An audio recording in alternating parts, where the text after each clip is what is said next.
जय हिंद मेरे प्यारे साथियों। मैं संतोष राठौर स्वागत करता हूं आपके अपने यूट्यूब चैनल स्टडी लाइव में। तो कैसे हैं आप सभी? आशा करता हूं आप सभी अच्छे होंगे और बहुत ही मन लगा करके पढ़ रहे होंगे। तो अभी तक के जो क्लास में 9 क्लासें हो चुकी हैं परसेंटेज की। मैंने बेसिक से लेकर के हर टाइप के क्वेश्चन कराए हैं और आज जो कुछ क्वेश्चन छूटे हैं, 10वीं क्लास है आज परसेंटेज की, जो कुछ क्वेश्चन छूटे हैं मैं उनको भी कवर करा दे रहा हूँ। और कल से आप लोग बताइए कौन सा चैप्टर चालू करना है। मेरे हिसाब से मैं प्रॉफिट लॉस चालू करूंगा और आप जैसा बताएं कमेंट करके तो मैं उस हिसाब से चालू कर दूंगा। तो अपने टॉपिक की ओर।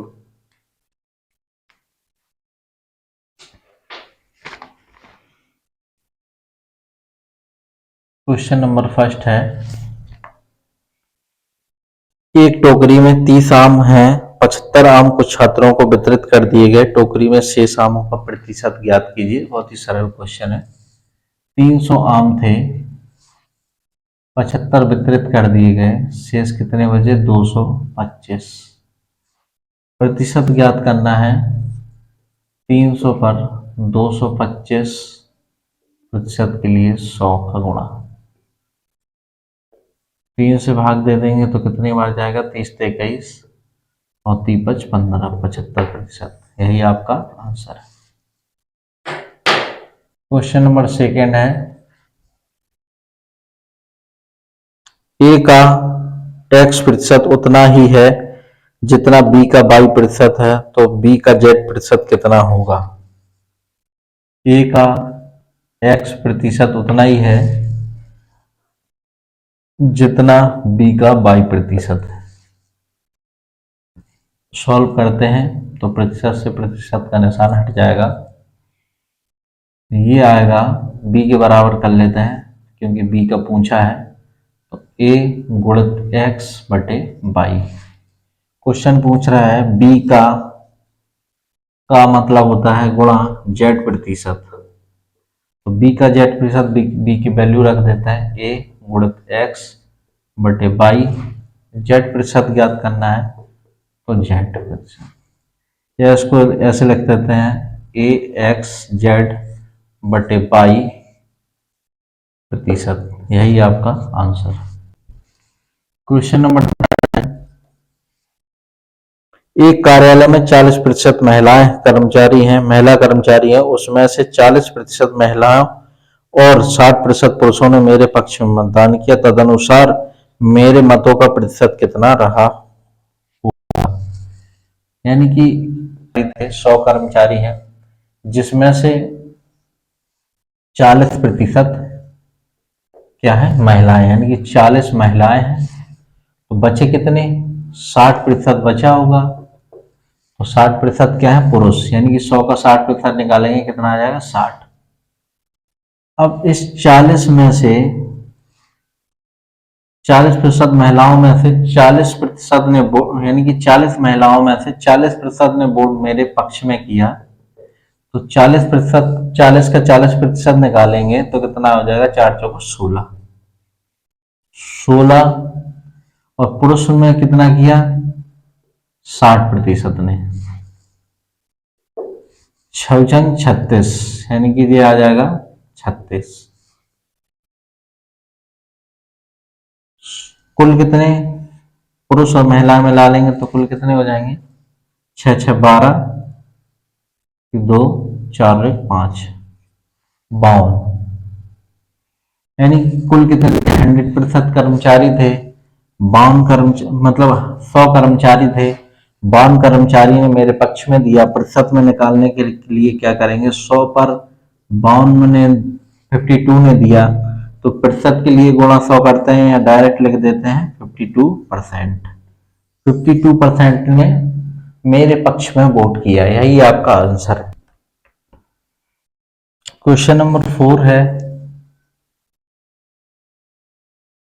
यदि आयकर में 19% की वृद्धि हो तो कुल आय में 1% की कमी हो जाती। आयकर की दर ज्ञात कीजिए। इनकम टैक्स में कितने की वृद्धि हो जाती है? 19% की वृद्धि हो जाती है, तो कुल इनकम यानी कि नेट इनकम में 1% की क्या होती है, कमी। यानी कि इनकम टैक्स 19% और नेट इनकम का 1% कितना है, बराबर है। सॉल्व कर लेते हैं, प्रतिशत से प्रतिशत हट जाएगा। ये इनकम टैक्स बटे नेट इनकम बराबर 1/19। इनकम टैक्स 1 रुपए है, नेट इनकम 19 है। कुल इनकम, टोटल इनकम कितनी होगी, टोटल इनकम होगी 19 + 1 बराबर 20। इनकम टैक्स की रेट पूछ रहा है, आयकर की दर, आयकर की दर याद करना है। तो 20 पर 1 रुपए टैक्स देता है, प्रतिशत के लिए 100 का गुणा करेंगे, काट देंगे 20 पंचे 100, 5%। यही आपका आंसर है। प्रैक्टिस के लिए एक क्वेश्चन और लेते हैं, क्वेश्चन नंबर 5। यदि आयकर में 21% की वृद्धि हो तो कुल आय में 4% की कमी हो जाती है, आयकर की दर ज्ञात कीजिए। इनकम टैक्स में 25% की क्या होती है, वृद्धि, सॉरी 21% की, 21% की वृद्धि होती है, तो उसके वजह से नेट इनकम पर क्या इफेक्ट पड़ता है, 4% की क्या हो जाती, कमी हो जाती है। ये 21%, इनकम टैक्स का 21% नेट इनकम का जो 4% है उसके क्या है, बराबर है। सॉल्व करते हैं इसे, इनकम टैक्स बटे नेट इनकम, नेट इनकम 4/21, प्रतिशत से प्रतिशत का निशान हट जाएगा। तो यहाँ देखेंगे टोटल इनकम कितनी हुई, टोटल इनकम हुई 21 + 4 यानी कि 25। इनकम टैक्स की दर पूछ रहा है, आयकर की दर, आयकर की दर बराबर होगा 25 पर 4 रुपए। 25 पर 4 टैक्स देता है, तो प्रतिशत में बदलने के लिए क्या करेंगे, 100 का गुणा करेंगे, 25 चौको 100 यानी कि 4 चौको 16%। यही आपका आंसर। क्वेश्चन नंबर 6 है, एक आदमी ने कुछ अंडे खरीदे जिसमें से 10% अंडे सड़ गए, शेष में से 80% पड़ोसी को दे देता है। अब उसके पास 36 अंडे बचते हैं, उसने कितने अंडे खरीदे थे। माना कि उसने अंडे खरीदे थे 100, 100 में 10% क्या हो जाते हैं, सड़ जाते हैं। 100 का 10% निकालेंगे, 10 आएगा, कितना आएगा, 10, 10 घटा देंगे तो कितना बचेगा, ये 90, 90 बचे। 90 में से उसने क्या किया, 80% किसको दे दिए, पड़ोसी को दे दिए। 80% निकालेंगे, 0 से 0 कट जाएगा, 9 8 72 यानी कि 72 अंडे पड़ोसी को दे दिए। तो शेष अंडे उसके पास कितने बचे, 90 में से 72 जाएगा 18। क्वेश्चन कह रहा है 18 नहीं है, कितने, 32 यानी कि 18 यूनिट बराबर है 32। तो 1 यूनिट बराबर 32/18, सॉल्व करेंगे कितना आएगा, 2। माने कितने थे अपने, 100, तो 100 यूनिट बराबर 2 गुणित 100, 1 का 100 एकम 100, इस तरीके से 2 का गुणा हो जाएगा, 100 दूनी 200। कुल कितने अंडे थे उसके पास, 200 अंडे थे। यही आपका आंसर है। क्वेश्चन नंबर 7 है, नेहा का वजन टीना के वजन का 140% है, मीना का वजन लीना के वजन का 90% है, लीना का वजन टीना के वजन का दोगुना है। यानी कि ये टीना का वजन है और ये क्या है, लीना का वजन है। अगर ये 10 मान लेते हैं, इसका ये दोगुना है, तो ये कितना हो जाएगा, 5। दुगना है। तदनुसार यदि नेहा का वजन मीना के वजन का x% हो तो x का मान ज्ञात कीजिए।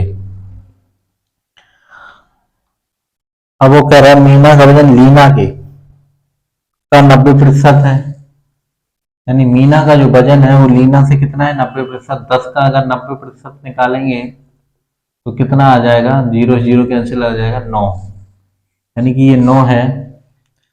फिर आगे कह रहा है नेहा का वजन टीना के वजन का कितना है 140%। नेहा का वजन इससे कितना है 140, तो 5 का 140% निकाल लेंगे बटे 100, जीरो जीरो कैंसिल करेंगे, 14 पंचे 70 बटे 10 यानी कि 7। इसका वजन कितना आ गया 7 आ गया। अब क्वेश्चन कह रहा है यदि नेहा का वजन मीना के वजन का कितना हो x% हो, मीना के वजन का x% हो तो x का मान ज्ञात करना है। ये कितना है 7 बराबर 9 गुणित x%। इसको यहां लाएंगे x% बराबर 7/9, ये इधर जाएगा 7/9 हो जाएगा। इसको प्रतिशत में बदलने के लिए क्या करेंगे 100 का गुणा, यह मुझे डायरेक्ट पता है, क्या पता है 7 गुणित 1/9 बराबर 1/9 बराबर क्या लिखते हैं आप कहोगे 7 गुण 11 सही 1/9। सॉल्व कर लेंगे 11 7 77 सही 7/9%। यही क्या है x का आंसर, x बराबर 77 सही 7/9%। क्वेश्चन नंबर 8 है लाल रक्त की जांच में लाल रक्त कोशिका पहले 2 घंटे में 10% प्रति घंटे की दर से बढ़ती हैं और फिर अगले घंटे 10% घटती हैं और अगले घंटे स्थिर रहती हैं और फिर अगले 2 घंटे में 5% प्रति घंटे की दर से बढ़ती हैं। यदि मूलतः लाल रक्त कोशिकाएं 40,000 थी तो 6 घंटे बाद लाल रक्त कोशिकाओं की अनुमानित संख्या ज्ञात कीजिए। पहले में क्या करती हैं 10% बढ़ती हैं, दूसरे में भी 10% बढ़ती हैं, तीसरे में क्या करती हैं 10% घट जाती हैं, चौथे में स्थिर रहती हैं, पांचवें में 10% बढ़ती हैं, फिर पांचवें में 10% क्या करती हैं बढ़ती हैं। इसको लिखते हैं 1/10, 1/10 और 1/10। इसको लिखेंगे 1/20, 1/20, यानी कि 10 से क्या हुआ 11, फिर 10 से क्या हुई 11, फिर 10 से क्या हो गई 9, यानी कि ये घटी तो 10 से क्या हो गई 9, 20 से क्या हो गई बढ़ के 21 हो गई, 20 से बढ़ के 21 हो गई। इन द एंड कितना होगा गुणा कर लेते हैं 1 2 3 4 5 जीरो लग जाएंगे 4, 1 2 3 4 5 यानी कि 4 लाख। इनका गुणा करेंगे 21 21 441 गुणित 11 11 121 गुणा करेंगे 1 4, फिर गुणा करेंगे 2 8 8, फिर गुणा करेंगे 1 4 4 1 6 8 4 12 13 3 8 4 12 13 3 4 5। अब बचा क्या 9 बचा, 9 का फिर गुणा कर देंगे 9 एकम 9 9 छक 4 हासिल 5 9 30 27 27 5 32 हासिल 3 9 30 27 3 30 और 9 पना 45 48। तो ये आएगा आपका 4,80,249। क्वेश्चन के कह रहे हैं कितनी थी 40,000 थी, कितनी थी 40,000, तो कितने गुना रही होंगी 1/10 गुना रही होंगी, क्योंकि ये तो 4 लाख हो गया। तो इसी प्रकार से ये 4,80,000 ना होकर के कितना गुना रहेगा 1/10, यानी कि एक अंक बाद दशमलव लग जाएगा 4,8,0,2,4,9 दशमलव लग जाएगा। तो ये कितना हो जाएगा 48,024, यही आपका आंसर है। प्रैक्टिस के लिए क्वेश्चन और लेते हैं। क्वेश्चन नंबर 9, किसी प्रयोगित क्षेत्र में एक निश्चित जीवाणुओं की संख्या पहले वर्ष 10% बढ़ी और दूसरे वर्ष 8% बढ़ी और तीसरे वर्ष 10% घटी। यदि वर्तमान में उस प्रयोगित क्षेत्र में जीवाणुओं की संख्या 21,384 है, तो आरंभ में कितनी थी? पहले वर्ष क्या हुई? 10% क्या हुई? बढ़ गई। फिर क्या हुई? 8% बढ़ गई। फिर क्या हुई? 10% घट गई। इसको लिखेंगे 1/10। इसको लिख लेंगे कितना? 25 और 2/25। ठीक है, और इसको क्या लिखेंगे? 1/10। तो पहले क्या हुई? 10 से होगी 11, 25 से क्या हुई? 27, और फिर क्या हुई? 10 से हो गई 9। गुणा कर लेते हैं तो ये कितना आएगा? 2500 यानी 2500। और गुणा करते हैं इसका तो 11/7 = 70, 11×2 = 22, और 22×7 = 29। 11/7 = 70 हासिल 7, 11×2 = 22, 22×7 = 29। 9 से गुणा करेंगे 7×9 = 63 की, 7×9 = 3 हासिल 6, 9×9 = 81, 81 6 कितना हो जाएगा? 87 हासिल 8, 9×2 = 18, 18 8 26, 2673। क्वेश्चन कह रहा है कितनी है? कितनी? 2138, सॉरी 21,384, 21,384 है। तो भाग देंगे, कितना गुना होगा? तो 63 24, हाँ कितने बार चला जाएगा? ये 8 बार। 8 × 24 की 4, 7 × 56, 56 और 2 58 हासिल 5, और 8 × 48, 48 5 8 5 13 53, 8 × 16 5 21। ठीक है, 8 बार।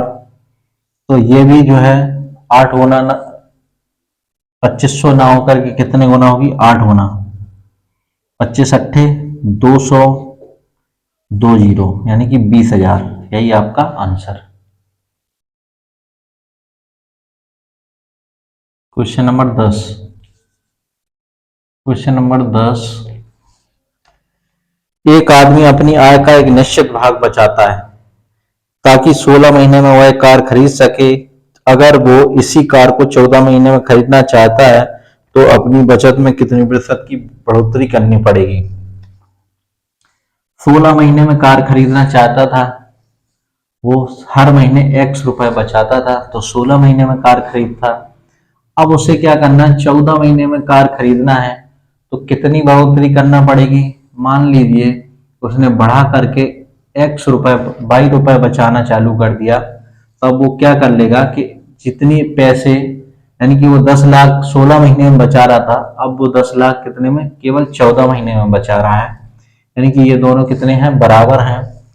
सॉल्व करते हैं तो ये इधर आएगा x/22, ये इधर आ जाएगा तो 14/16। इसको सॉल्व करेंगे 7/8, यानी कि पहले का बचाता था वो x रुपए, बाद में बचाने लग गया कितने? 22। अंकों में देखें तो पहले 7 रुपए बचाता था जब वह 16 महीने में खरीद पा रहा था। अब 14 महीने में खरीदने के लिए कितने बचाए उसने? 8 रुपए बचाए। कितना अधिक? यानी कि 1 अधिक। तो बढ़ोतरी प्रतिशत ज्ञात करना है, बढ़ोतरी प्रतिशत ज्ञात करना है कितने पर? 7 पर 1 अधिक। इसको प्रतिशत में क्या लिखेंगे? 1/7 को आप कहोगे सर 1/7 को क्या लिखते हैं? 14 सही 2/7%। मैंने दूसरे वीडियो में, पहले वीडियो में बताया ये कि डायरेक्ट फिर को क्या लिखते हैं? 14 सही 1/7 हो तो 14 सही 2/7%। यही आपका आंसर।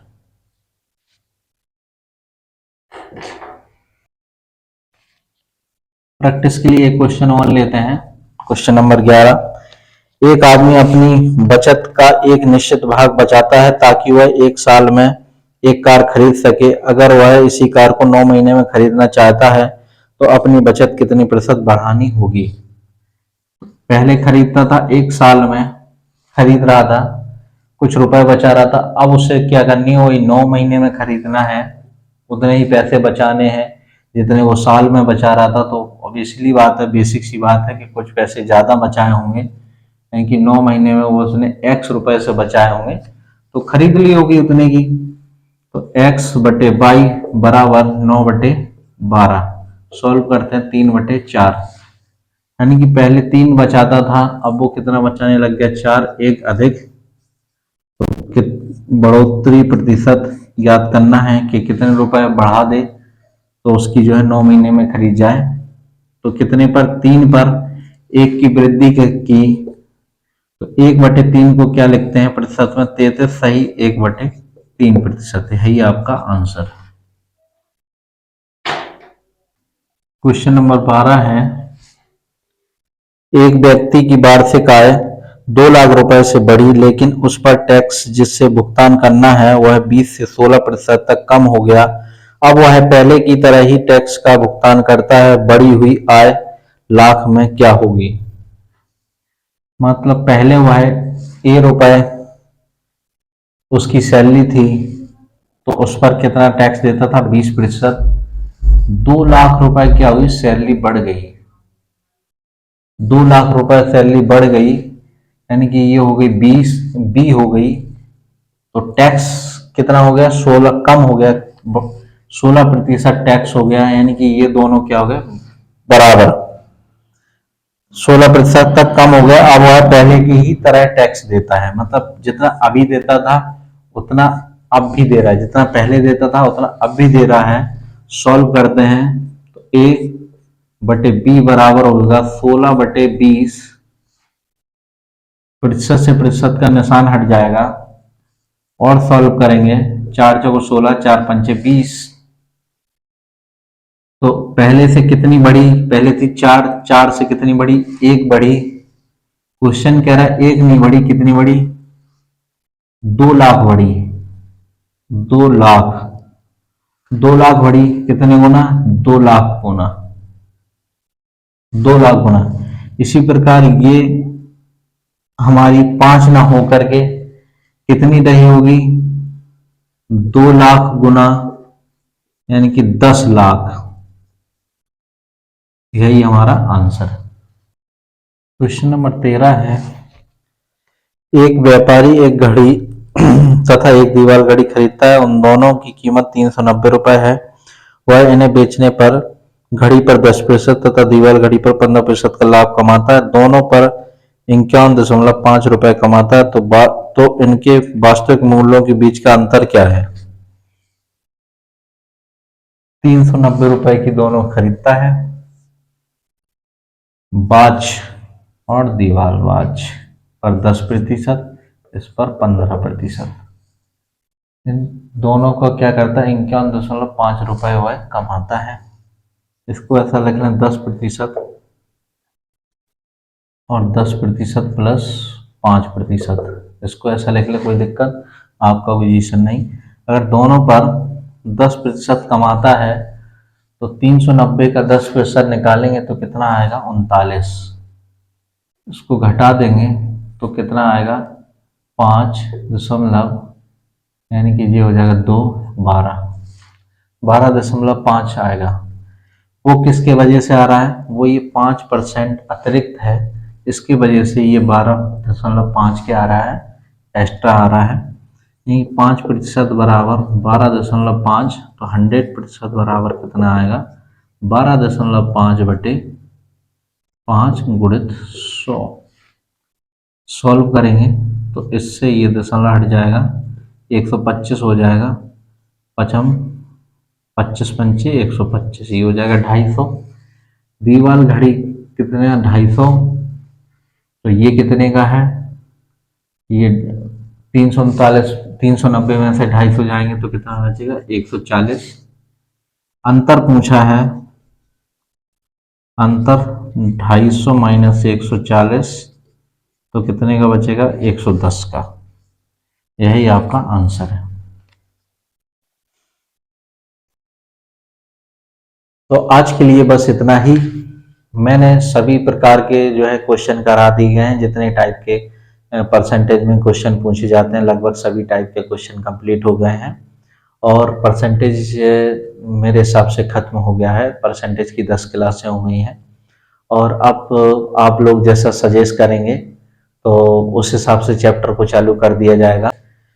जय हिंद।